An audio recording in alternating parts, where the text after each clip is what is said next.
उन्होंने ये तय कर लिया है कि पॉलिटिकल लड़ाई पॉलिटिकल तरीके से, पॉलिटिकल सलीके से, पॉलिटिकल मिजाज के साथ नहीं लड़ी जाएगी। गवर्नर हाउस का दुरुपयोग हो रहा है। देखिए, मैंने कल भी इस सवाल के जवाब में कहा था कि थावरचंद जी को मैं जानता हूँ। ये उनका निर्णय नहीं भाई। यहाँ जो सत्ता शीर्ष पे बैठे हुए लोग हैं, खास करके एक दो लोग, उन्होंने ये तय कर लिया है कि पॉलिटिकल लड़ाई पॉलिटिकल तरीके से, पॉलिटिकल सलीके से, पॉलिटिकल मिजाज के साथ नहीं लड़ी जाएगी। और मैंने आगाह भी किया कि जब हेमंत जी को हाईकोर्ट से रिलीफ मिला तो हाईकोर्ट ने क्या कहा था, उसको पढ़ने की जरूरत है। वो तमाचा पड़ा था उन लोगों पे जिन्होंने वेंडेटा पॉलिटिक्स को नॉर्मलाइज करने की इस देश में कोशिश की। सनद रहे, सत्ता तो बदलेगी आज या कल या परसों, लेकिन जिस तरह से आपने ये तय कर लिया है कि उलझा को कभी कभी इस माध्यम से, कभी उस माध्यम से, कभी गवर्नर के माध्यम से, कभी ईटी, ईडी, सीबीआई के माध्यम से, ये आपके लिए भी उचित नहीं होगा। बीजेपी के लोग हमलावर हैं, वो कह रहे हैं कि स्कैम हुआ है, दलितों का नाम मुड़ा। अमन, बीजेपी के लोग और क्या कहेंगे? आप उनसे उम्मीद कर रहे हैं कि सिद्धारमैया जी के पक्ष में बयान देंगे? अरे पूरी की पूरी फौज लगी रहती है उनकी, यही सोचते हैं सुबह उठ करके आज कहां किसको फंसाना है, आज कहां किसके लिए करना। कोई कंस्ट्रक्टिव लोग ही नहीं है ये लोग कुछ भी सृजनात्मक सोच ही नहीं सकते। सर, आज देश के डॉक्टर जिस तरह न्याय को लेकर के आरजेकर मेडिकल कॉलेज उसको लेकर, देखिए, पूरा देश आंदोलित था। मैं कतई नहीं मानता सिर्फ डॉक्टर। आज मैं निर्भया की मां का बयान सुन रहा था। उन्होंने अपनी बेटी खोई एक बर्बरता के समक्ष, उसके बाद भी इस देश में कुछ नहीं बदला। मतलब रेप को भी लोग पॉलिटिकल चश्मे से देखने लगे।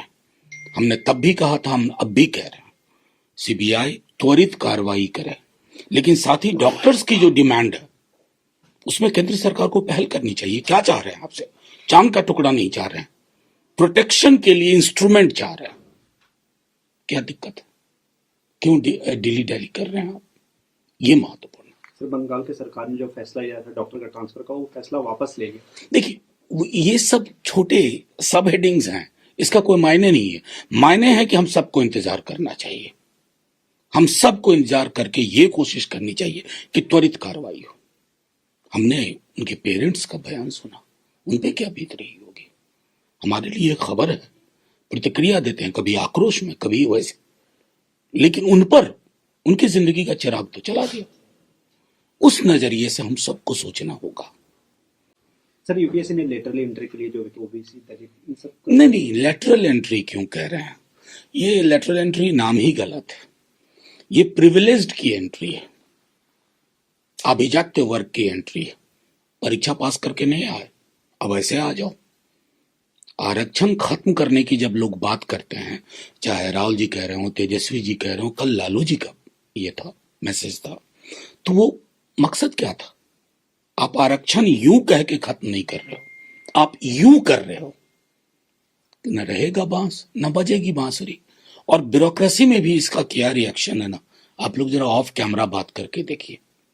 इन लोगों ने एक तरह से तय कर लिया है कि वो जो 1000 साल पहले की रवायत थी, कुछ ही लोग आगे बढ़ेंगे, कुछ ही लोग पढ़ेंगे, कुछ ही लोग सब कुछ हासिल करेंगे, बाकी हाशिए पे रहेंगे। ये उसी पॉलिटिक्स, उसी माइंडसेट का, जिसको आप लेटरल एंट्री कह रहे हैं, ये एंट्री ऑफ द प्रिविलेज्ड है। सर, जम्मू एंड कश्मीर को लेकर कहा कि 370 अगर सरकार हमारी आती है, वापसी होती है, तो इसके खिलाफ रेजोल्यूशन नहीं, रेजोल्यूशन तो उनका अधिकार है, लेकिन ये बहुत कॉम्प्लेक्स प्रोसेस है। हमने सदन में भी कहा था, एक साइकोलॉजिकल इंस्ट्रूमेंट 370 के अंदर कुछ बचा नहीं था, लेकिन एक पुल था जिसकी सीमेंट मनोविज्ञान पर आधारित थी।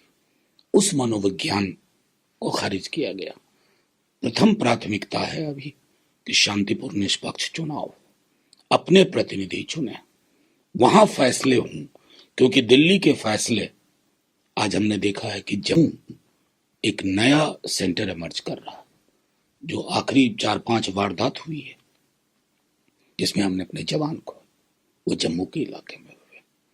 चुने हुए प्रतिनिधियों से फर्क पड़ेगा। सर, एक आखिरी सवाल, उत्तर प्रदेश के हाई कोर्ट इसके शिक्षा नियुक्ति के मामले को रद्द कर दिया, उसको लेकर मुझे स्मरण है कई दफा हमने पार्लियामेंट में इसको उठाया था, कई साथियों ने उठाया। सरकार डिनाई कर रही थी, आज क्या कर रहे हो? वो जो हकमारी की आप कोशिश कर रहे हैं, मतलब मैंने कहा ना कि इस पूरी, मतलब माफी के साथ कहता हूं, उत्तर प्रदेश की सरकार हो या केंद्र की सरकार हो, इन्होंने ये तय कर लिया है कि जो भी रवायतें संविधान के पन्नों से उत्पन्न होती हैं, जो अधिकार है, उसको किस प्रकार कर्टेल किया जाए, इसमें महारत हासिल की। धन्यवाद माननीय न्यायालय का, उन्होंने इसे सेट असाइड कर दिया। हमसे जुड़े रहने के लिए हमारे YouTube चैनल को सब्सक्राइब करें और नई वीडियो की नोटिफिकेशन के लिए बेल आइकॉन को दबाएं।